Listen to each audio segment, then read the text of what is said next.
가슴에 손을 얹고 먼저 고백하며 나갔으면 좋겠습니다.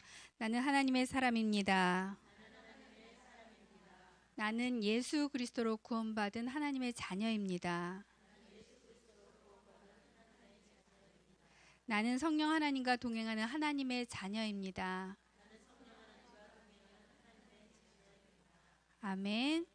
성령님 우리 가운데 함께 하시는 줄 믿습니다. 네, 3월은 특별히 아까 광고하신 것처럼 우리가 치유와 말씀과 치유의 집회를 다음 주 2주 동안 하는데, 그래서 제가 오늘 본문은 마가복음으로 같이 여러분들과 나눌 것입니다. C.S. 루이스에 대해서는 여러분들이 많이 들으셨을 텐데요. 많은 책들이 있죠. 순전한 기독교라든지 스크루테이프의 편지라든지 이런 책들을 지으셨는데, 스크루테이프의 편지를 보면 이제 거기에 악마의 계계가 어떻게 우리를 적나라하게 정말 이렇게 공격하는지 이런 내용도 담겨 있지요. 이 시대에 루이스라고 C.S. 루이스라고 불리는 팀 켈러 목사님이 방한을 하셨어요. 팀 켈러 목사님 책도 여러분들이 많이 보고 계실 텐데, 방한에서 복음, 도시, 운동이라는 주제로 지금 양재에서 강연을 하고 계십니다. 저도 월요일부터 여기에 참여하고 있었는데요. 제가 그 강연에 참여하면서 정말 우리나라가 요즘 너무 어둠 가운데 묻혀 있는 것 같다, 그런 생각을 하고 있었는데, 그런 어둠 가운데 묻혀 있는 이 시점에서 이렇게 기독교의 거목이신 이 팀켈러 목사님이 한국에 오셔서 다시 복음을 어떻게 우리가 전해야 할 것인가라는 이런 말씀을 나눠주신다는 것이 제게는 굉장히 큰 감동이었습니다.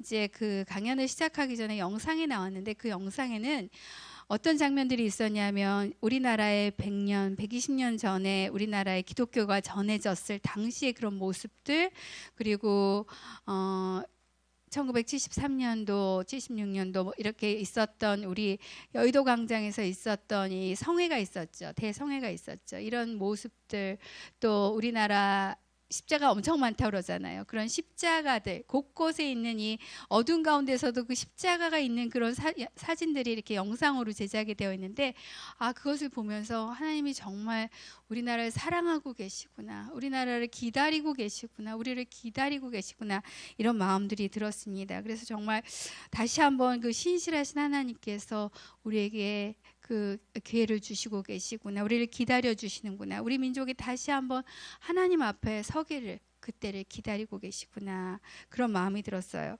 굉장히 큰 감격과 감사의 마음들이 있었습니다. 우리가 사는 이 시대를 포스트 모더니즘의 시대라고 얘기하죠. 목사님 그 말을 굉장히 많이 하시면서 우리 시대에 대해서 얘기를 하셨습니다.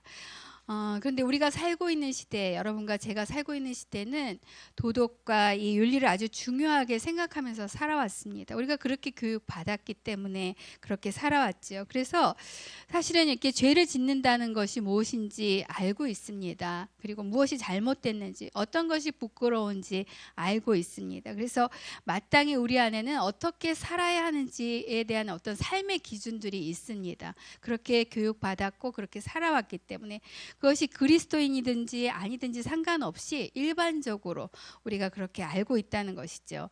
그래서 그렇게 살지 못할 때 우리 안에 드는 마음들이 있죠. 죄책감이라든지 수치심이라든지 이런 것들이 있습니다.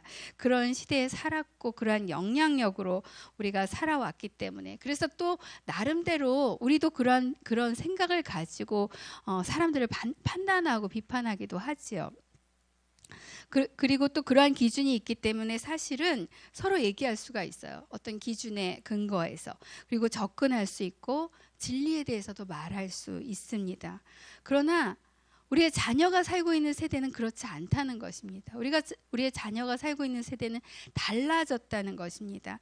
사람들은 우리 자녀가 살아내야 되는 그런 시대에는 도덕적인 어떤 진리가 없다는 거예요. 스스로 도덕적 기준과 선악을 규정하고 그것이 옳다고 여기고 사는 그런 시대에 우리의 다음 세대들이 살아내야 한다는 것입니다.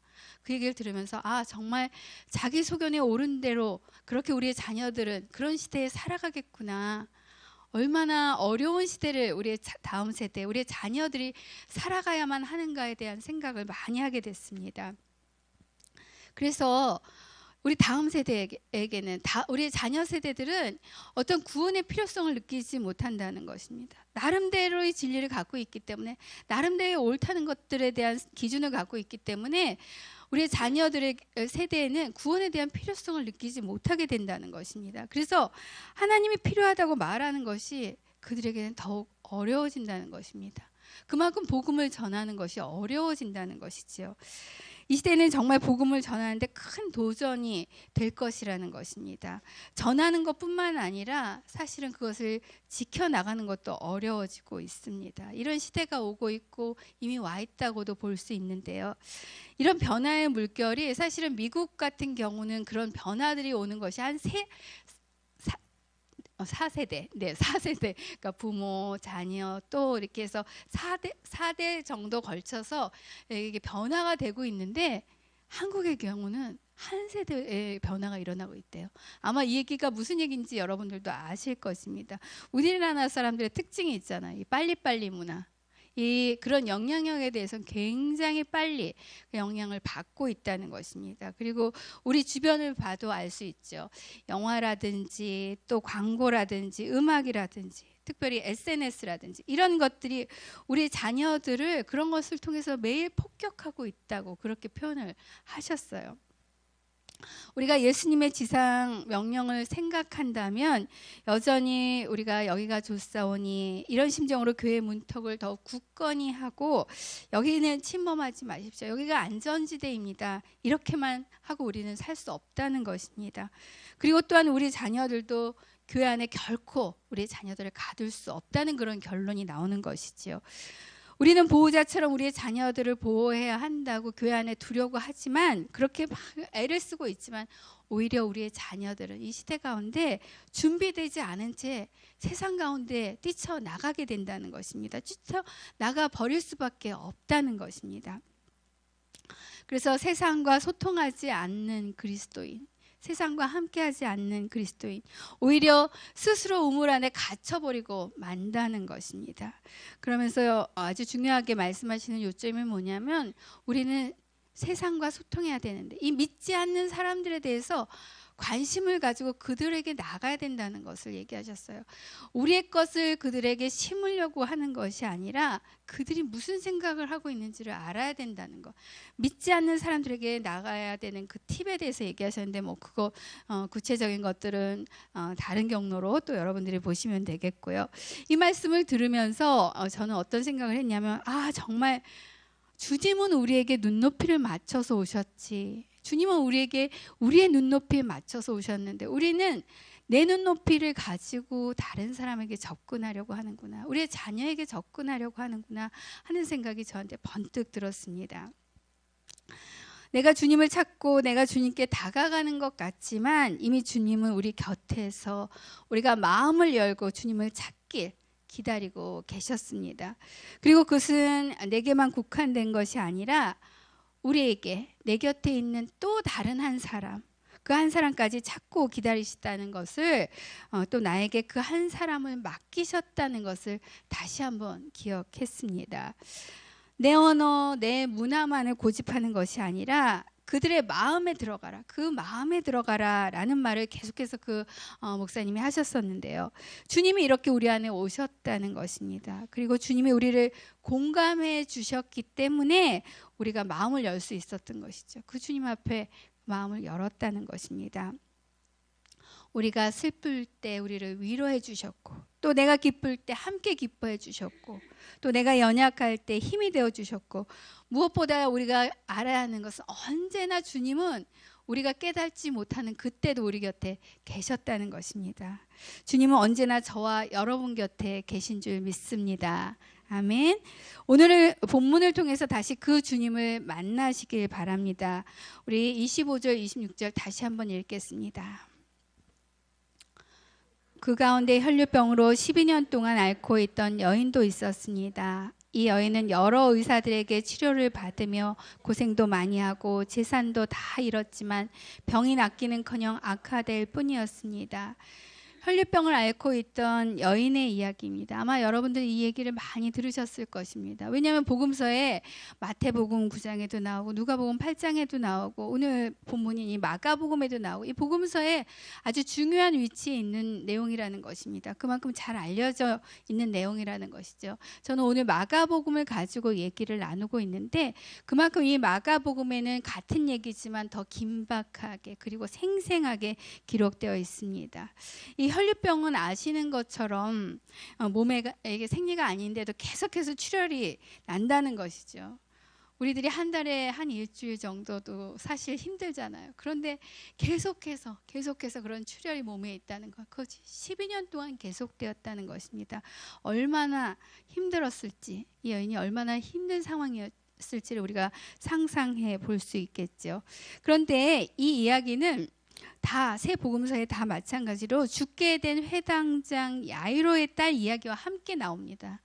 야이로의 딸 회당장 야이로의 딸 이야기가 같이 나오는데 예수님의 그 사역을 우리가 크게 보면 이제 지역으로 구분하면 유대의 사역, 갈릴리 사역으로 나눠지죠. 구분할 수 있죠. 오늘 본문은 이 갈릴리 쪽에서 일어난 이야기예요. 갈릴리에서도 가버나움, 갈릴리의 중심이었던 가버나움에서 일어난 일인데 그곳의 회장장이 자신의 그 죽게 된 이 자신의 외동딸을 살려달라고 이제 예수님 앞에 가죠. 그래서 예수님 발 앞에서 엎드려서 간곡히 구합니다. 간곡히 구하는 그 얘기를 듣고 예수님의 마음이 움직이셔서 그 예수님을 초청한데 그곳에 가고 있던 중입니다. 예수님이 분명한 목적을 갖고 움직이고 계셨습니다. 이렇게 가시는데 주변에는 많은 사람들이 있었어요. 주변에 많은 사람들이 있었다고 그렇게 기록하고 있습니다. 예수님을 따라서 많은 무리들이 함께 가고 있었습니다. 물론 거기에는 제자들도 있었죠. 그리고 사람들이 따라가면서 서로 밀치고 또 밀리고 이런 상황이었는데 의도하지 않은 사건이 일어난 것입니다. 그 가운데는 혈류병으로 12년 동안 앓고 있던 여인도 있었습니다. 이렇게 기록하고 있죠. 당시 혈류병이라는 것은 우리가 레위기를 통해서도 보면 부정한 병이라고 얘기하죠. 그래서 부정한 존재였어요. 그런 병을 내가 원해서 앓고 있는 것도 아닌데 부정한 존재라고 그렇게 그들 안에 정의가 돼 있는 것이죠. 그래서 그런 의미는 이렇게 부정한 존재라고 얘기하는 것은 육체적인 그런 어려움뿐만 아니라 사회적으로도 종교적으로도 어려움을 겪고 있다는 것입니다. 이 여인은 12해 동안이나 그렇게 내내 혈류병으로 지치고 힘들 뿐만 아니라 사회 안에서 어땠겠습니까? 그들 안에서도 거절당하고 소외당하고 그러고 있었던 것입니다. 팩트는 우리가 아는 것처럼 혈류병에 걸렸다는 것이죠. 그리고 12년 동안이나 그렇게 앓고 있었다는 것입니다. 우리가 쉽게 얘기하죠. 10년이면 강산도 변한다고. 그 이상의 시간이에요. 12년. 이제 성경에서 10이라는 숫자는 또 이렇게 완전한 숫자처럼 땅의 숫자 3과 하늘의 숫자 4를 해서 뭐 10이라고 얘기하는 사람도 있는데 하여튼 오랜 시간 동안 그렇게 지쳐 있었다는 것입니다. 기록에 나오는 것처럼 그동안 여러 의사를 찾아다녔어요. 낫기를 원했어요. 치료를 받았어요. 자신이 할 수 있는 것은 다 해본 것입니다. 안 해봤겠습니까? 12년 동안이나 아팠는데 우리도 어디가 아프면 여기저기 찾아다니면서 낫고자 하잖아요. 당연히 용하다는 의사는 다 찾아다녔겠지요. 여기저기 찾아다니면서 고생도 많이 했습니다. 그러나 병은 낫지 않았습니다. 오히려 시간이 지날수록 이 여인에게 드는 마음은 절망감, 그 절망감이 더 커졌을 것입니다. 정말 지푸라기라도 잡고 싶은 그런 심정이었을 텐데 그래서 뭐 우리도 그렇잖아요. 어디 아프거나 그러면 뭐 좋다는 약은 다 찾아서 또 먹어보기도 하고 방법도 찾아다니는데 그러면서 나름대로 어떤 신념이 생기기 시작합니다. 그러면서 나름대로의 방법을 찾다 보니까 자신이 가지고 있는 것도 다 잃어버리고 만 것이죠. 여인도 의사들을 찾아다니면서 이렇게 애를 쓰다 고생도 하고 재산도 잃고 그러다가 나았으면 정말 좋았을 텐데 여기에 나온 것처럼 여인은 많은 방법을 찾아 헤맸지만 그러나 결과는 병이 더 악화되었다는 것입니다. 절망이죠. 이거는 이 여인에겐 절망입니다. 절망의 끝은 무엇입니까? 우리가 갈 수 있는 길은 참 많습니다. 우리가 이 땅에 살면서 우리가 때로 선택해야 되는 길들이 굉장히 많습니다. 길의 끝은 알지 못하기 때문에 때로는 알지 못하지만 이쪽으로 가보기도 하고 저쪽으로 가보기도 하고 그렇게 찾아다녀 봅니다. 그러나 길과 진리와 생명이 되신 그분을 우리가 만나지 않으면, 그분이 보여주시는 그 길이 아니면 우리는 참 생명을 얻을 수 없다는 것입니다. 여러분 앞에 놓인 절망은 무엇입니까? 여러분을 주저하게 하고 또 신음하게 하고 때로는 정말 내 앞에 너무나 큰 벽이 있는 것 같아서 한 발도 내딛지 못하게 하고 여러분을 묶고 있는 그런 정체는 무엇입니까?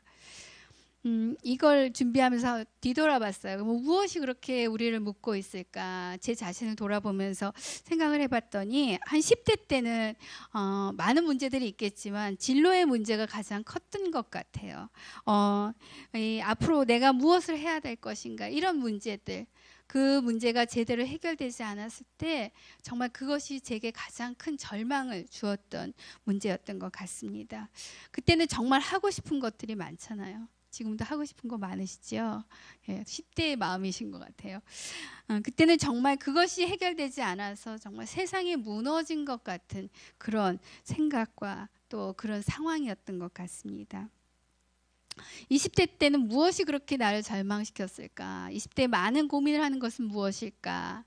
그때는 사랑이 아닐까 생각을 해봅니다. 사랑받고 싶고 또 사랑하고 싶은데 그것이 이루어지지 않을 때 나만 버려진 것 같고 또 마치 고아처럼 아무도 나를 사랑해 주지 않는 것 같고 버려진 것 같을 때 그 절망 가운데 삶의 의미도 빼앗아가 버리는 그런 시간들이 있었다는 것이지요. 30대, 40대 여러분들의 30대, 40대는 어떤 일들이 있었습니까? 그때는 우리에게 또 많은 관계들이 이루어지는 때가 아닌가 생각해 봅니다. 직장에서 새로운 관계, 또 새로운 공동체로, 새로운 사회로. 그런데 무엇보다도 새로운 가정을 이루게 되면서 우리에게는 새로운 관계가 생기는 것이지요. 새로운 가족들이 생깁니다. 이 새로운 관계를 통해서 우리가 정말 행복하게 살아야 하는데 그런데 그것이 잠시이고 얼마나 많은 어려움들을 줍니까? 물론 다는 아니시겠지만 특별히 시댁의 문제들을 우리가 많이 일반적으로 겪잖아요. 시댁 사람들과 새로운 관계들이 형성이 됩니다. 근데 이 관계가 참 좋아야 되는데 이 관계로 인해서 많은 어려움들을 겪게 된다는 것이죠. 감정이 상하는 문제가 생기고 그래서 우리의 영혼이 상하게 되고 또 상처뿐인 그런 어떤 그 절망감 가운데 우리가 들어가게 된다는 것이죠. 그래서 정말 가족이 된다는 것이 우리에게 얼마나 어려운 일인지를 다시 한번 겪게 됩니다.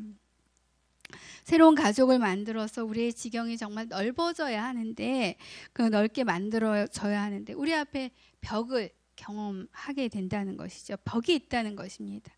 내가 깨부술 수 없는, 깨지지 않는 그런 큰 벽이 우리 앞에 있다는 것을 경험하게 되죠. 그 벽을 넘어가는 것이 정말 어렵습니다. 그래서 그 벽 앞에서 정말 아무것도 할 수 없다는 절망이 우리를 멈춰버리게 합니다. 때로는 그 벽 때문에 우리가 만신창이가 되고 말죠. 정상적이라면 어떤 시간이 지나면서 우리가 회복이 되어야 하는데 그 고통이 멈춰져야 하는데 멈춰지지 않고 계속되는 이 여인의 혈류병처럼 어려움은, 고통은, 절망은 우리 육신과 영혼까지 피폐하게 만들고 마는 것입니다. 또 어떤 문제가 있으십니까? 우리에게 빼놓을 수 없는 것이 우리의 자녀이죠. 자녀. 우리 분신처럼 여기는 자녀의 문제 어떻습니까? 어른들이 그런 얘기를 하잖아요. 우리 뱃속에 있을 때가 제일 좋다고. 나오기 시작하면서부터 아이들이 자라면서 사실은 기쁨도 있지만 문제들은 점점 많아지는 것 같습니다. 학교에서는 친구들과의 관계부터 시작해서 또 우리나라에 이 왕따 문화가 있더라고요. 이 왕따 문화로 인해서 아이들이 어려움은 엄마한테 더 큰 마음에 어려움을 주지요. 이런 일들을 당하면 수치심과 거절감 때문에 아이들이 집에 와서도 잘 말도 하지 않습니다. 소통이 잘 안 되기 때문이기도 하지만 이런 관계의 문제, 성적이나 취업이나 결혼이나 많은 숙제들이 강도는 다 다르겠지만 우리가 느끼는 강도는 다 다르겠지만 그런 문제들이 우리를 짓누릅니다. 또 사는데 피할 수 없는 이 재정의 문제가 있죠. 재정의 문제는 어떻습니까? 남편이 잘 다니고 있던 그런 회사를 그만두고 나름대로 이제 새로운 일을 시작하면서 사업을 한다고 시작하더니 그만. 잘 되면 좋은데 어려움을 또 겪는 시간들이 있죠. 그래서 빚더미에 올라앉게 되고 결국은 뭐 신용불량이라든지 이런 일들을 만나게 됩니다. 그래서 우리 삶의 만나를 구해야 하는, 그래서 동분서주해야 하는 그런 현실들이 우리 앞에 온다는 것입니다. 우리가 광야에 있을 때, 그러나 우리가 광야에 있을 때 만나에서 메추라기까지 날마다 풍성하게 공급하시는 그 하나님 여러분들이 날마다 만나시길 바랍니다. 저도 그런 광야 가운데서 정말 하나님을 만났습니다. 그렇게 날마다 만나를 주시고 메추라기 주시는 그 하나님을 만났고 그 말씀으로 함께 하셨던 그 하나님이 기억이 납니다. 주님의 그 풍성한 공급하심을 날마다 경험하고 누리시는 여러분들 되시기를 축원합니다. 아멘. 50대 지나면서 새로운 관리 대상 종목이 생깁니다. 뭘까요? 건강이죠, 건강. 예, 건강입니다. 그런 얘기 하더라고요. 느는 거는 약봉지라고. 제가 집에서도 정리를 하려고 보니까 이 약에 대한 것들이 도저히 정리가 안 됩니다. 약은 자꾸만 늘기만 하지 줄어들진 않는 것 같아요. 몸이 연약해지면서 마음도 연약해지고 또 어느 날부터 무릎에서도 소리가 나기 시작하고 뿌드덕뿌드덕 소리가 나기 시작하고 숨이 차고 허리도 아프고 또 팔도 안 올라가게 어느 날 보니까 팔도 안 올라가더라고요. 마음처럼 몸이 움직여지지 않는다는 것이 우리를 우울하게 만듭니다. 우리의 육신은 이렇게 쇠해지지만 주님 안에서 영원히 강건해지시기를 축원합니다. 또한 주님께서 오셔서 우리의 연약한 육신도 다시 한번 회복시키시고 강건하게 해주시기를 축원합니다. 아멘. 제게 있는 혈류병은 무엇일까라는 생각을 한번 해보았습니다. 지금도 하나님께서는 많이 치유하시고 회복시키시고 이렇게 저 가운데 함께 하시지만 지금은 또 때로 저를 절망케 하는 것, 아직도 주님 안에서 거듭나지 못한 가족들을 생각할 때면 제 안에 밀려오는 그런 마음이 있습니다. 세상에 선함을 추구하면서 살지만 정작 자신이 어디가 아픈지, 하나님 안에서 어디가 아픈지, 어디가 골맞는지 모르고 주님께도 나가지 못하고 나가지도 않고 자신의 생각 속에서, 자신의 고집 속에서 그것이 옳다는 그런 신념을 가지고 오히려 다른 사람에게 상처를 주고 변하지 않는 가까이 있는 이 가족들을 볼 때면 정말 절망감이 밀려옵니다. 그러나 주님은 신실하신 줄 믿습니다. 아멘. 나를 만나주시고 우리를 만나주시고 변화시키시고 우리를 새롭게 하신 것처럼 신실하신 주님은, 살아계신 주님은 분명하게 우리의 가족들을 만나주시고 치유하시고 회복시키실 줄 믿습니다. 아멘. 예수 안에만이 희망이 있음을 나누는 희망신학으로 알려진 볼트만이라는 그런 신학자가 있어요. 이분의 책 중에 절망의 끝에 숨어 있는 새로운 시작이라는 이 책에는 요점이 뭐냐면 출생과 거듭남과 이 부활이라는 주제를 얘기하고 있는데 이것을 통해서 우리의 좌절, 실망, 패배 가운데 새로운 삶을 시작하게 하는 희망은 바로 우리를 절망케 하는 것으로부터 이렇게 시작된다. 그리고 지금 얘기한 세 가지, 우리의 출생과 또 거듭남, 부활, 이것이 우리를 해방시킨다고 얘기하고 있는 것입니다. 바로 주님만이 우리의 소망이신 줄 믿습니다. 아멘. 우리 27절, 28절 같이 읽겠습니다.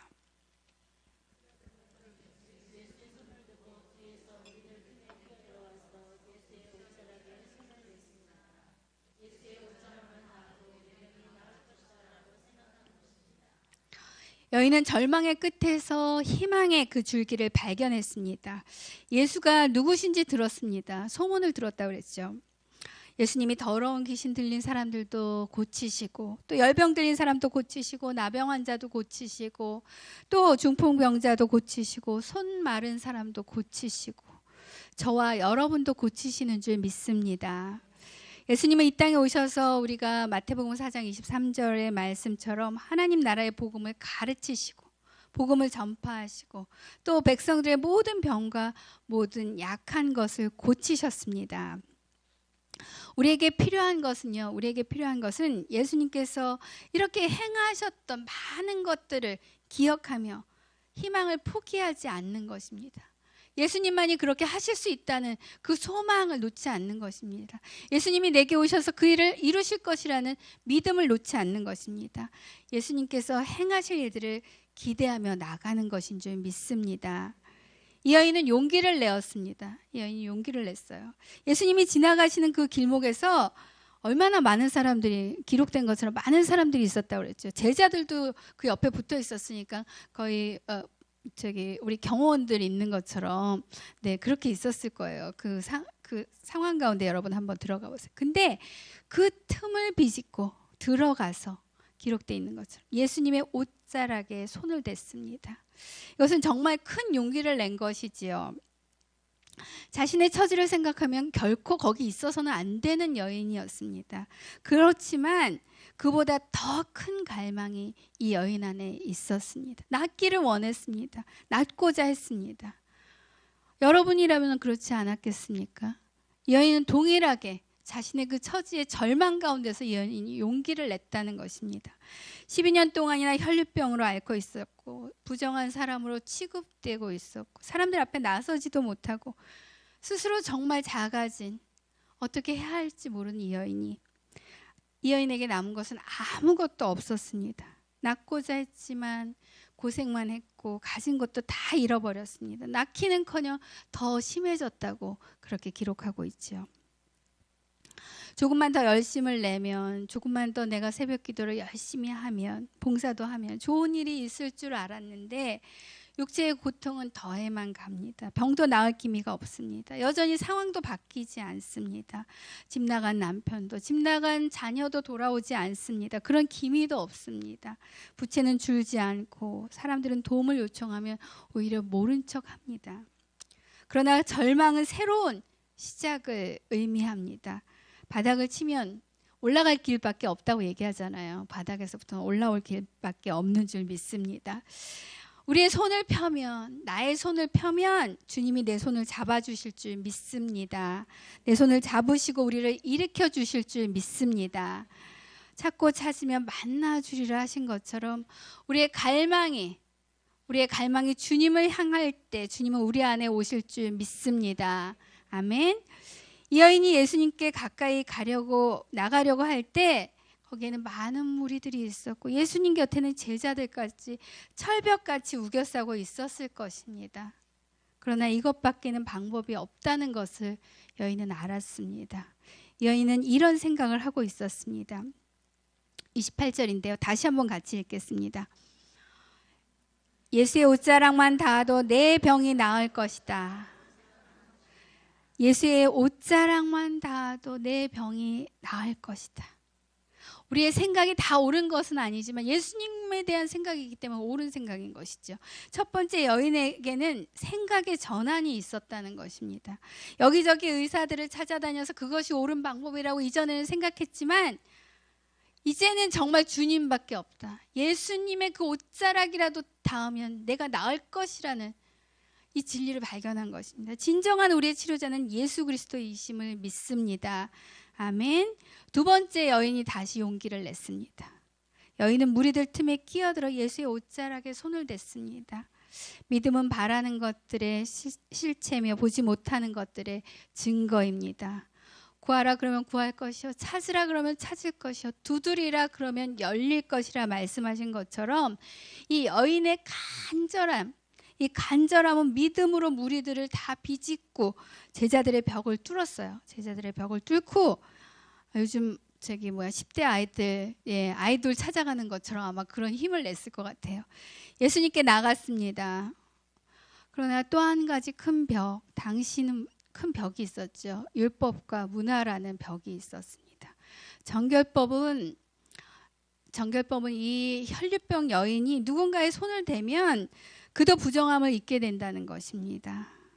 그러나 이 여인은 예수님이 크신 분이심을 알았고 믿었습니다. 예수님은 정결법보다 크신 분이시라는 것을 믿었습니다. 세상에 있는 이보다 크신 분이라는 것을 믿었습니다. 믿음으로 주님께 나갔습니다. 아멘. 여기까지가 우리가 해야 할 일인 것입니다. 우리의 치료자이신 예수님께서 믿음으로 나가는 저와 여러분, 그 주님께 믿음으로 나가는 저와 여러분 되시기를 축원합니다. 주님만이 우리의 치료자이신 줄 믿습니다. 아멘. 우리가 넘어야 하는 벽은 무엇입니까? 여러분 앞에 놓인 그 벽은 무엇입니까? 오늘 그 벽이 주님 안에서 무너지기를 축원합니다. 아멘. 29절 30절 같이 읽겠습니다.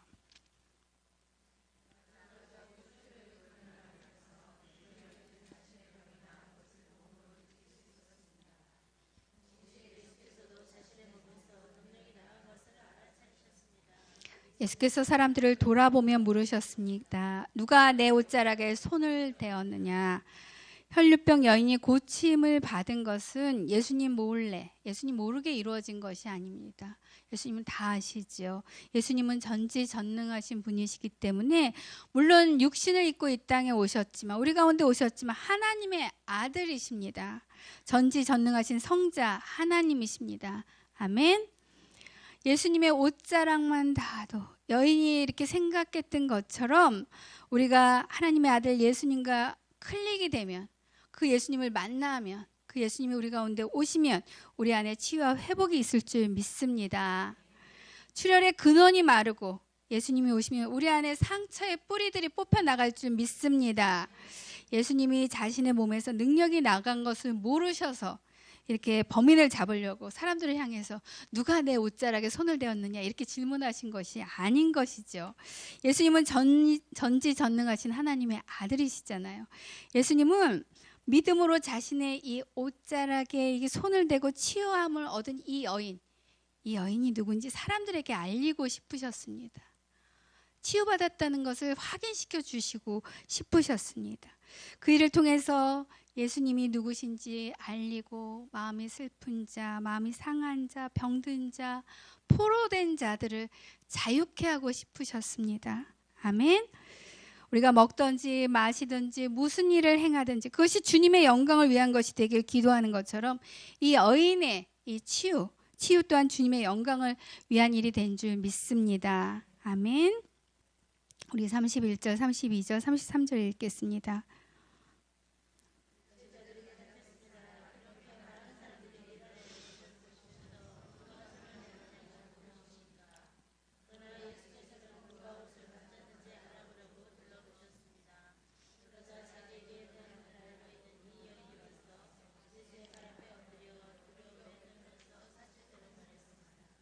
예수님이 누가 손을 대었느냐 이렇게 물으실 때 이 여인은 두려워하며 떨며 그렇게 대답합니다. 자신이라는 걸 알고 있었잖아요. 예수님이 자신에 대해서 지금 얘기하고 있는 것을 분명히 알고 있었어요. 여인은 하나님의 아들이신 예수님에 대해서 들었고 보았고 그가 누구신지 경험했습니다. 예수님은 여인에게 말씀하셨습니다. 34절 우리가 읽었죠. 딸아, 내 믿음이 너를 구원했다. 이제 안심하고 가거라. 그리고 병에서 해방돼 건강하여라. 우리 같이 한번 다시 읽겠습니다. 딸아,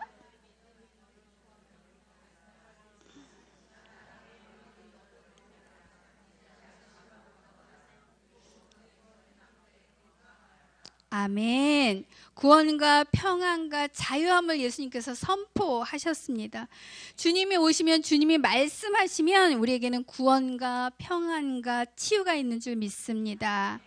여기서 한 가지 더 주목하고 싶은 것은요, 이 여인의 감정입니다. 이 여인의 몸도 아팠지만 감정도 아팠다는 것이죠. 이 여인은 사회에서 부정하다고 여겨졌어요. 그런 병을 가진 것이, 그 병을 앓는 것이 그 여인의 잘못이 아닌데도 불구하고 사람들 가운데 있을 수도 없었습니다. 소외되고 정죄당하고 거절당했습니다. 그리고 수치를 당했습니다. 그러나 여인은 예수님께 다가가 그의 옷자락에 손을 댔습니다. 당시 율법과 문화를 뛰어넘은 것이죠. 용기를 내었다고 말씀드렸죠. 믿음이 없이는 하나님을 기쁘게 할 수 없습니다. 그러므로 하나님께 나아가는 사람은 하나님이 계신 것과 하나님은 그분을 간절히 찾는 사람에게 상 주시는 분임을 믿어야 합니다. 예수님은 말씀하십니다. 딸아, 내 믿음이 너를 구원했다. 딸아, 내 믿음이 너를 구원했다. 딸아, 이렇게 얘기하셨죠. 딸아, 이제는 더 이상 고아가 아닙니다. 주 안에서 하나님의 자녀인 것입니다. 저와 여러분은 더 이상 고아가 아니라 하나님의 자녀인 줄 믿습니다. 하나님 안에서 구원은 우리의 육신의 치유뿐만 아니라 이렇게 전인격적으로 우리를 치유하시고 회복시키시는 줄 믿습니다. 말씀으로 오신 예수 그리스도, 그 진리이신 예수 그리스도, 진리의 말씀은 우리를 자유케 하시는 줄 믿습니다. 이 여인은 12년 동안이나 앓고 있었습니다. 그 시간은 우리를 정말 절망케 하는 시간이죠. 아까도 나눴지만 강산도 변하고 또 변하는 그런 시간입니다. 주님밖에 없음을 깨닫게 하는 시간이기도 합니다. 이제 예수께서 말씀하십니다. 딸아, 내 믿음이 너를 구원했다. 이제 안심하고 가거라. 병에서 해방돼 건강하여라. 아멘. 주의 얼굴을 구하며 믿음으로 나온 저와 여러분에게 주의 구원과 평안과 치유가 임할 줄 믿습니다. 우리를 자유케 해주실 줄 믿습니다. 주님께서 행하실 일을 기대하며 주 안에서 날마다 승리하는 저와 여러분 되시기를 축원합니다. 아멘. 오늘 우리에게 주신 말씀 다시 한번 기억하며 기도하며 나가기 원합니다. 12년 동안 앓고 있었던 혈류병 여인, 그 여인이 주님 앞에 나갑니다. 용기를 내어 나갑니다. 낫기를 원했습니다. 주님 고쳐주십시오. 주님 고쳐주십시오. 내가 낫기를 원합니다. 그런데 우리 앞에 주님께 나가는데 장벽이 있습니다. 무리들도 있고 제자들도 있고 또 내 안에 절망감도 있고 부끄러움도 있고 수치감도 있고 주님께 나가는데 방해하는 그 장벽은 무엇입니까? 여러분들이 주님께 나가기 원하는데 여러분을 붙잡고 있는 그 장벽은 무엇입니까? 그런 마음으로 주님 앞에 기도하기 원합니다. 주님, 고쳐주시옵소서. 나의 혈류병을 고쳐주시옵소서. 내가 낫기를 원합니다. 주님, 그러나 내 앞에 있는 이 장벽들이 보입니다. 주님, 이 장벽들을 걷어주시옵소서. 이 상처의 뿌리를 뽑아주시옵소서. 오직 주님만으로 주님 만족해 하시고 주님과 함께하는 삶을 살게 하여 주시옵소서. 이 절망 가운데 나를 일으켜 주시옵소서. 이렇게 우리의 마음을 주님 앞에 올려드리며 기도하며 나가겠습니다. 아버지 하나님, 그렇습니다.